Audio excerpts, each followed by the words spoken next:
What's up, guys? Ivan Clifford here for another day and another story.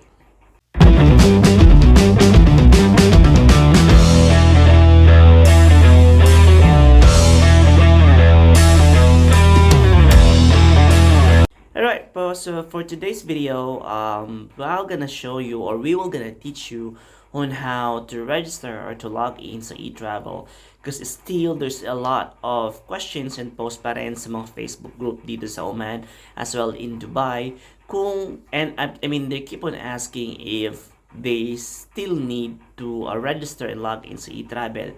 And to answer that question, yes po, still e-travel is still mandated. So kailangan pa rin po natin magkaroon or mag-log in and register sa e-travel bago umuwi ng Pilipinas. Because I don't think anytime soon tatanggalin nila ito as a requirements. Because I heard na this February, they're actually trying to implement the e-travel sa customs and sa iba pang mga department or ahensya ng Pilipinas. So, huwag kayong mag-alala kasi we're actually here to teach you on how to register or log in a step-by-step process sa e-travel. Alright guys, so you just have to go to the website etravel.gov.ph,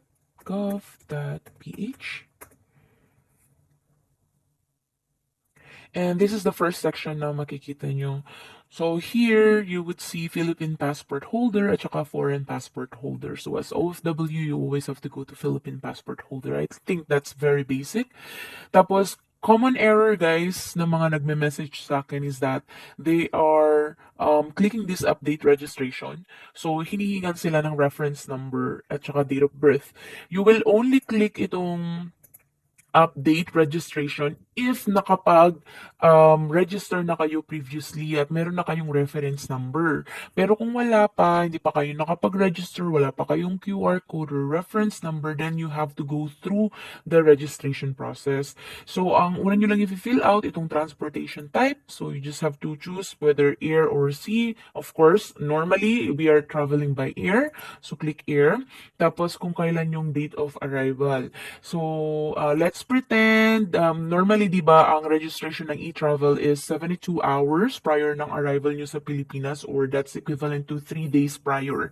So, let's just pretend ang aking travel date is February. So, you can see guys, there's no other option na isi-select dito. So, ibibigay niya lang sa inyo normally limited date. So, let's pretend February 1. Yeah. And then you just have to type your email address. So, I'm just gonna type, for example, then you just have to re-enter yung email. Then click continue. See, if you click continue, it's gonna give you an error kasi nga hindi pa natin to na-tick. So, tick the box na you have agreed and then click continue. Yeah, and then it's going to progress to the next page, which is yung personal profile. So these are very basic, guys, which are yung mga personal information nyo lang. So kapag nakita nyo yung optional here, hindi nyo na siya kailangang lagyan. And regarding sa mobile number, guys, so some of you were asking kung pwede ba daw nilang gamitin yung mobile number nila sa ibang bansa. Yes, you can definitely change the country here. So for example, kung sa Dubai kayo, you can choose United Arab Emirates, or let's say for example if sa Estonia, which I am currently, so you can just change accordingly. Pero kung gusto niyo naman gamitin ang number ng inyong kamag-anak or family members in the Philippines, you can also do that. So let's say, I'm just gonna pretend here. Yeah, so that's the mobile number. Then you just have to supply yung mga information na hinihingi here.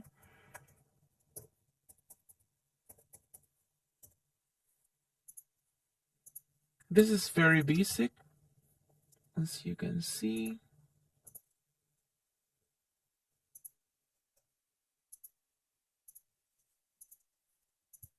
Ayan, automatic naman yung first option is Filipino citizenship. So sa country of birth, same.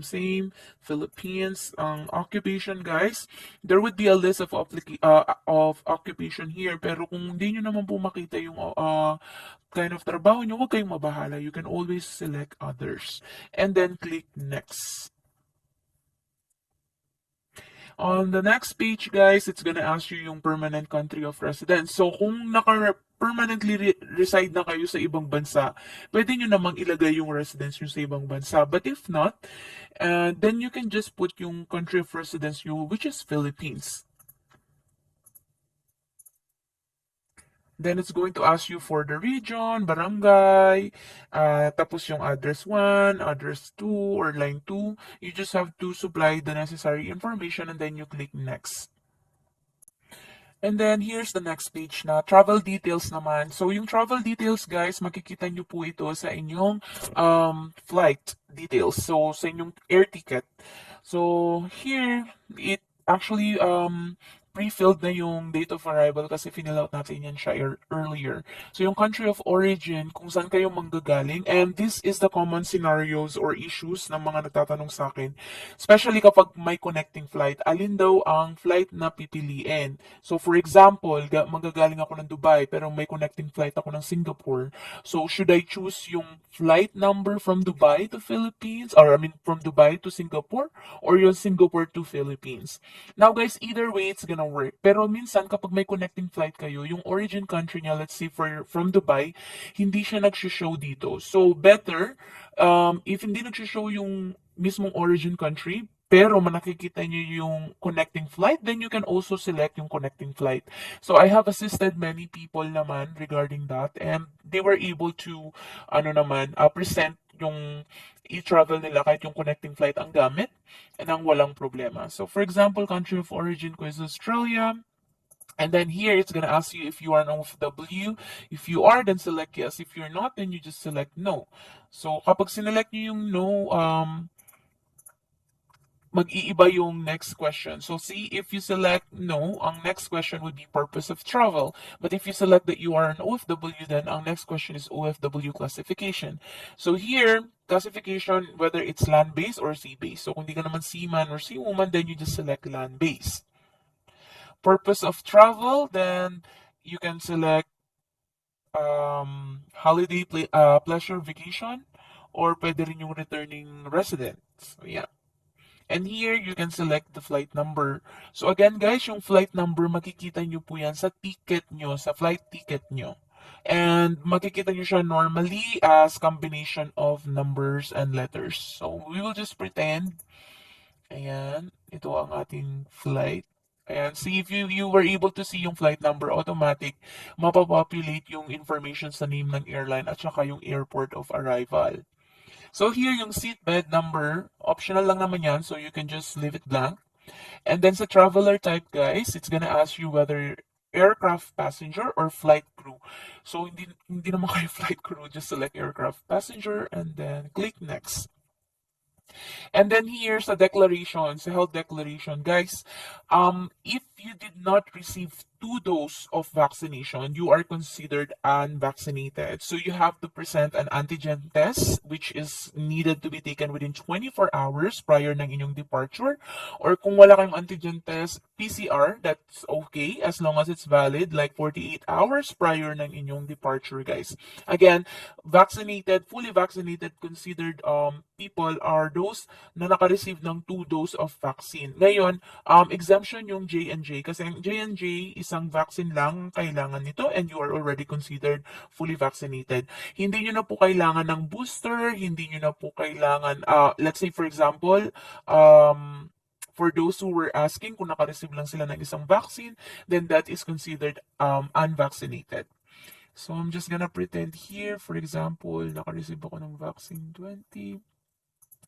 And then on Pfizer, did I receive? See, if you fill out the first question, then it will ask you, did you receive the second dose or not? Kapag no ang answer mo, then the next question is, do you have a negative antigen test? But if your answer on the first question is yes, then it's just gonna ask you yung details nung second dose.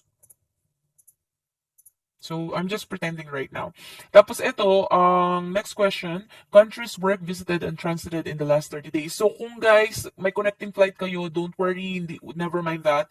So, if you're working in Dubai, if you're working whichever country, Doha, Saudi, that's what you just have to select here. So, for example, I'm working in Dubai, so I'll just select United Arab Emirates. And then history of exposure to known probable and or confirmed COVID-19 case. This is going to be no. And if you have been sick in the past 30 days, just select no and then click next.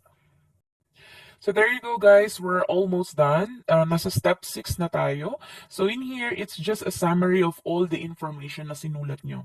So kung may mali, pwede nyo i-edit by clicking itong pencil here. So kung wala namang mali and everything is correct, then you just have to click submit. And then there you go guys, so you can see congratulations, and it's going to provide you this QR code. So if it's green, then it's good to go. Kapag red naman siya, huwag kayong mabahala. Normally kapag red, that means it needs further verification upon arrival sa Pinas. So normally ito yung sa mga unvaccinated, ganyan. So they need to receive proof upon arrival sa Pinas na meron kayong antigen test and all. So guys, ito yung sinasabi ko kanina na reference number here.